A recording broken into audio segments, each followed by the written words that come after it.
was Christian. So the Bible, Old Testament, identified what are evils, what are okays, etc. So now when we take away the Bible, how do we determine what's good and what's wrong? Evil. Democracy.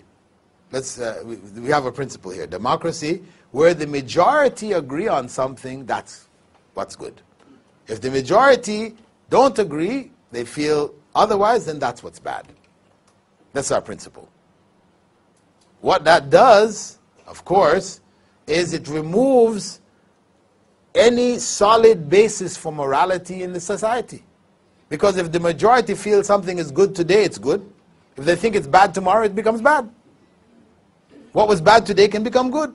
So, where is your basis? And that's exactly what has happened in the society. That the values that were held have been turned upside down. Before the 70s, if you asked anybody in the 60s, for example, about homosexuals, they would say, oh, bad people, corrupt, sick, an abomination unto the Lord, as in the Old Testament. And the psychiatrists considered them to be ill. They had all these treatments in their psychiatric manuals, you know, electric treatment, drug treatments, all kinds of treatments for them. But by the middle 70s, things turned around. All of a sudden, you ask the average American, what's the case of homosexuals? They say, alternative lifestyles. You know, it's just another way of living, you know. Different strokes for different folks. You know? This is how it's put, you know. Who am I to say? I personally not, but you know, if they wanted to be that way, it's their thing. It's okay. And the psychiatric profession removed the illness of homosexuality from the book, and they replaced it with what? Homophobia. Those people who still have the nerve to consider homosexuals to be sick and, you know, despicable, etc., these people are now sick. And they need to go to the psychiatrist and get, you know, reprogrammed, corrected, right? And I don't know if you've been following the news, but recently I was banned from Germany for life, right? I gave a lecture in Germany, in Frankfurt, Germany. This is just 2 months ago. And alhamdulillah, big public lecture. After it, 17 Germans accepted Islam. Alhamdulillah.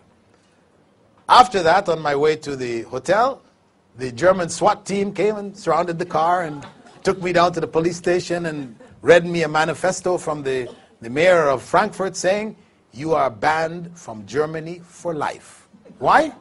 Because you advocate the execution of homosexuals. I said, what? How is that? You know, yeah, Islamic law says that, you know, if you're caught in the act in an Islamic state, you will be executed. If you've been seen by 4 witnesses, etc., execution, that's the law. They say, but homosexuals are a respected part of our society whose rights should be protected against anyone who would speak ill of them. You know? And we fear that you, even though, yes, you're saying that you don't call for their execution, that this is Islamic law, but we fear that at some time you may say this to the young people and tell them to go out and kill homosexuals. So therefore we will ban you for life. You know. So, Allahu Akbar. You know, this is their position. And of course, you know, this is just an ongoing saga with the homosexuals. So if you go on YouTube and you click Islam and homosexuality, there's only one lecture, mine. I gave one lecture, a part of a series of lectures, which basically was in defense of Islamic law and its rulings concerning adultery, you know, theft, etc. You know, it talked about many other things, but among them was homosexuality and its punishment in Islam. It was a lecture given in defense of Islamic law. It looked at all of the arguments of the homosexuals. They like to say, you know, it's nature, it's in nature. It's not unnatural like you all are saying. Because we can find a fish off the coast of Japan who, when the male mates with the female, he now starts to act like a female. So the other males come and try to, mate with him, and that way they don't get to his female. Yeah, there's a fish like that off the coast of Japan. And there's also a butterfly in South America that does the same thing. So he said, it's not unnatural. So I said there that, okay, we also have the black widow spider. The black widow spider, when she finishes mating with her husband or mate, she kills him and eats him. So is that okay now? We say it's natural for wives if they, have that inclination to kill their husbands and eat them. So I went through their genetic arguments and all the different arguments, and I showed that they were false. So I've attacked the homosexuals according to their judgment, because it is not for them, it's not enough to say, well, okay, we accept you. You have the right to make your choice. No, they're saying, don't even say anything against us. Not only toleration, we want to be respected and liked. And they have now introduced into the educational systems of the West. In the States, kids in grade 1 on the East Coast have a book which is called My Two Dads. Yeah, grade 1, My Two Dads. In it, Johnny has 2 dads, Tommy has a dad and a mom.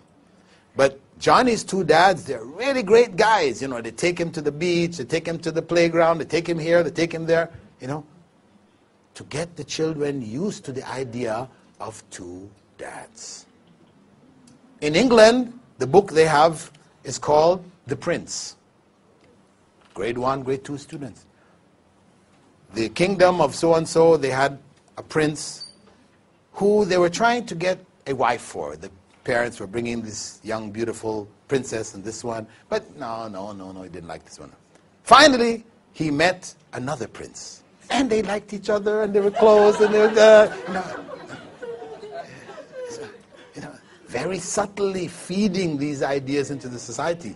So they are coming at that civilization. They're coming at them in full force, and of course, it's coming at us too. Because from there it comes to us. It's just a matter of time.